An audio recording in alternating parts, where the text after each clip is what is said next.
Bloomberg Audio Studios. Podcasts, radio, news. The Prime Minister's also been very clear. He expects those with the broadest shoulders to do the heaviest lifting. And I do think that means looking at things like capital gains tax and making sure that those who get their income from shares and property pay tax at the same rate as those who work in supermarkets or in classrooms. There are things we can do to improve rights within our economy, but that has to be balanced against any unintended consequences. And we have to make it easy for businesses to take risks.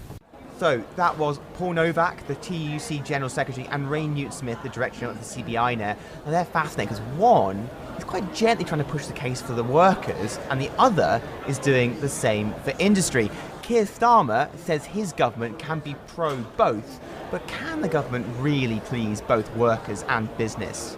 Well, you're listening to the Bloomberg UK Politics podcast live from Labour Party conference here in Liverpool. I'm Lizzy Burden. And I'm James Woolcock. Welcome to the programme. Now, James, we've been talking a lot about free tickets over recent days, and if Party Conference were a music festival, you'd definitely say that the headliner is on today. There's been a real buzz here in Liverpool as Keir Starmer makes the first prime ministerial speech at a Labour Party conference in 15 years. But as you say, an emerging theme that's been hotly discussed is the question of whether Labour is now the party of business or workers, whether it can be both when it comes down to the nitty-gritty of policy, which we've not had a lot of recently. But look, you've got two arenas for a clash: the Workers' Rights Bill and then filling this £22 billion hole in the public finances to protect working people. Do you hit business and maybe drive the wealth creators away? We've been speaking to both over the past 24 hours. Both seem optimistic about what the government has promised.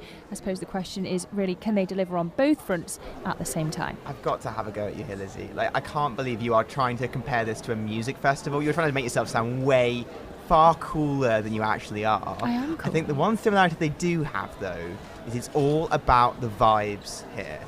One sort of Labour official said to me that in some ways it would be demoralising to say it to the delegates, but the real details will be coming in 6 weeks' time in the budget. What this is about is rallying the troops and trying to set out a positive vision after a summer of very difficult headlines. Exactly. It's got to be about the vibes because there has been hardly any policy. Well, let's bring in our UK political editor, Alex Wickham. He has been in the corridors of the conference hall. Look, Alex, we set up a clash there, but do you think that's a false clash? No, I think there are inherent contradictions at the top of the Labour Party in terms of their overall strategy for the next 5 years. And, you know, they've won the election, the strategy worked, you can't argue with it. Now is the hard part where they need to actually flesh out the detail. And, you know, does Keir Starmer want to do the big things necessary and the big spending necessary to deliver on this decade of national renewal that he calls it? That's going to mean more money for the NHS, that's going to mean more money for green transition and many other things. Or does he believe in the ironclad fiscal discipline that Rachel Reeves keeps talking about, which basically says there isn't any money for any of that stuff? Now, how do they find a way through that clear tension, which I think we are going to see a lot more of over the coming weeks before the budget, but also over the next couple of years?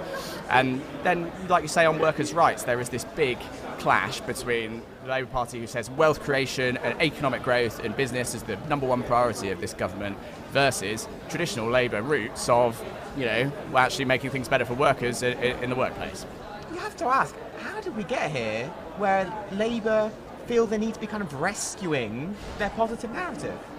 It is quite remarkable, and talking to ministers privately here at this conference, they thought they had a clear plan of what they were going to do in their first 100 days. You know, positive announcements about GB Energy, about workers' rights, about the things, the sort of change that they talked about in their manifesto. They thought that would be ready to come out of the door once they took office, and instead we actually have had a bit of, you know, we've had the doom and gloom from Rachel Reeves about how terrible the fiscal inheritance is.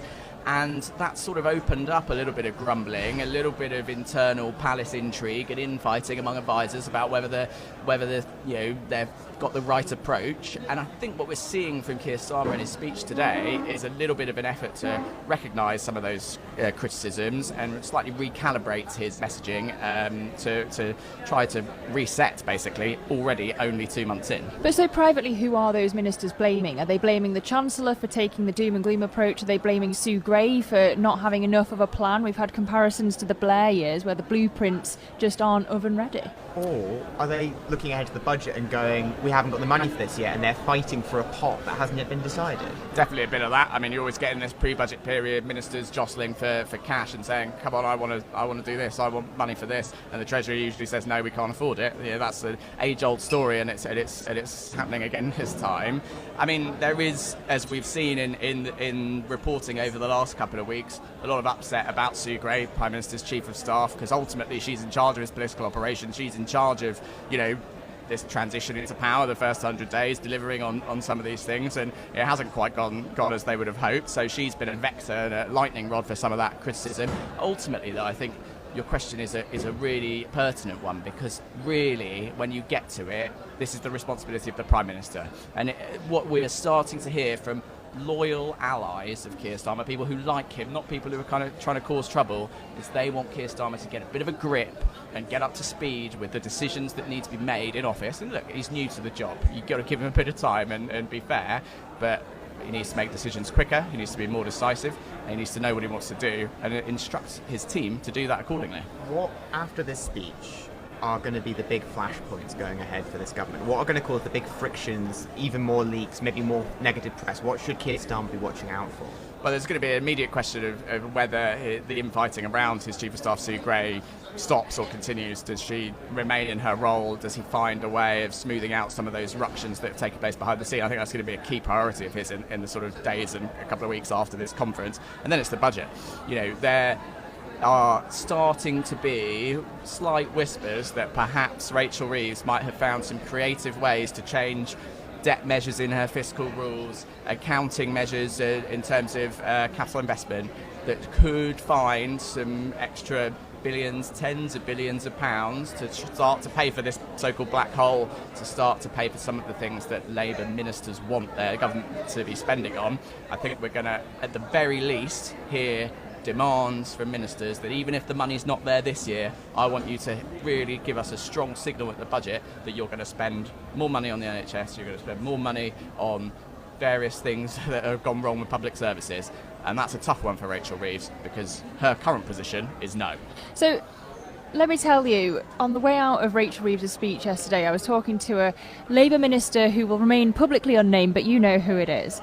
And I asked her, is it going to be 5 years of prudence and then 5 years of prosperity? Because that's how it sounded to me from Reeves' speech. And she said, it's a decade of national renewal, you work it out. That's a bleak message to business, isn't it? Is that what you're hearing from other ministers, or just this one? I mean, I think that won't fly with voters, crucially. And if they go into the next election saying, we stabilised things, but we haven't done anything good, and we need another 5 years for that, good luck. Because voters, and I think the Prime Minister is starting to realise this, and how his poll numbers have cratered very quickly into the administration, which I did not think he thought was going to happen. There is a requirement for him to show, at the very least, clear progress, and to be honest, some tangible results by 5 years. Yeah, with the phased approach to turning around the Labour Party, do you feel like that gave him confidence that he could take a strategic approach like this, but actually in office, in power, it's turning out very differently? Look, on the one hand, some of these problems that he's talking about in terms of the economy, growth, productivity, all of these things, NHS, these are huge, huge problems that will take years to deal with, of course. Probably any politician, if they're being honest, needs a decade to be able to make their, put their stamp on a country and remake it in their image. Especially, green transition is something, again, it's going to take time. That's probably an honest and realistic position for Keir Starmer. But the reality is, we live in a country with 5-year election cycles, and he is going to have to come up with a political strategy and that sells that to the public. And within a year or two, maybe 3 of this government, he is going to have to be able to point to things where he says, look, tangibly, I've made this better for you. The NHS is better in this way. Jobs are better in this way. Growth is better in this way. If he hasn't got those sort of 3 or 4 years in, I think the public will have, short memories and be very quickly losing patience. Okay, but to be a bit cynical here, we always knew that the government coming in was going to take sort of called Osborne-style austerity, like planning. They would say it's going to be so bad, things are going to be terrible, all the fault of the previous governments. And then we would get to the autumn and difficult decisions would be made. But there would be sun would rise on this new Labour administration. Sure, there was a bit of course correcting going, and in the kind of rocky period there's been a bit more internal briefing that we'd like. We're basically following along as the media alongside the Labour Party strategy, right? And it's important to keep this in perspective. The Labour Party's not in crisis. You know, they won a huge majority of the election. We are 5 years out-ish from the next election. They've got a long time to get this right. And year one, you're right, the strategy was always, year one's the tough year, we front load the pain, and then by the time we get to year 5 of the election, people have forgotten about that and things start to look a bit better. That is a strategy that many Prime Ministers and Chancellors have taken throughout history. It is often a strategy that has worked, and they stand by that strategy overall. You're right, it's a recalibration rather than a total U-turn on strategy 2 months in.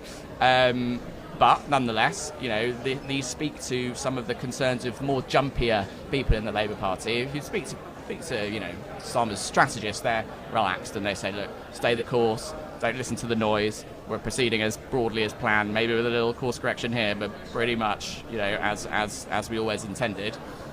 The problem is, in politics, you're always going to have noises off from people, whether they want more money, whether they're ambitious, whether they just like moaning. There's always these sorts of people that have their own views, and we're hearing them more and more. Well, and I guess we'll hear from Keir Starmer himself, the Prime Minister, later today.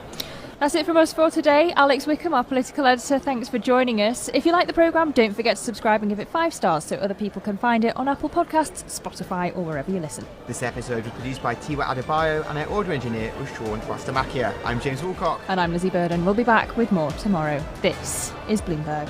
Bloomberg UK Politics. Listen weekdays at noon on DAB Digital Radio in London.